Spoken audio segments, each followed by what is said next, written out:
আসসালামু আলাইকুম। আজকে দেখাচ্ছি সবার প্রিয় এবং পছন্দের লাল শাক রান্না। আমরা প্রথমে তেলের মধ্যে পেঁয়াজ কাঁচামরিচ দিয়ে কিছুক্ষণ একটু ভেজে নিয়ে 3 চা চামচ রসুন ছেঁচা দিব, দিয়ে একটু ভেজে নিয়ে আমরা এর মধ্যে কেটে রাখা লাল শাক ধুয়ে আমরা দিয়ে দিব। ধুয়ে কেটে রাখা লাল শাক দিয়ে আমরা এর মধ্যে আধা চামচ লবণ দিচ্ছি, আপনার স্বাদ মতো দিবেন।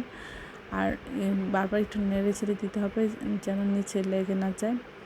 আর যেহেতু লাল শাক সবার খুব পছন্দের, এই জন্য চেষ্টা করতে হবে একটু ভালো করে রান্না করতে, তাহলে সবাই খুব মজা করে খায়। আমরা জানি লাল শাক অনেক পুষ্টিকর, এই জন্য এইভাবে এই রেসিপিটা ট্রাই করবেন, তাহলে সবাই খুব মজা করে খাবে। সবাই আমার চ্যানেলটি লাইক করুন, শেয়ার দেবেন, সাবস্ক্রাইব করবেন এবং প্রিয়জনকে বেশি বেশি করে শেয়ার দেবেন। আমার চ্যানেলে সব রকম রান্নার রেসিপি রয়েছে, আশা করে দেখবেন।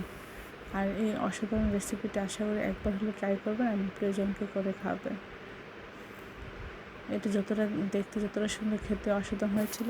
বাচ্চাদের জন্য খুবই উপকার। আশা করি সবাই এই রেসিপিটা এভাবে একবার হলে করে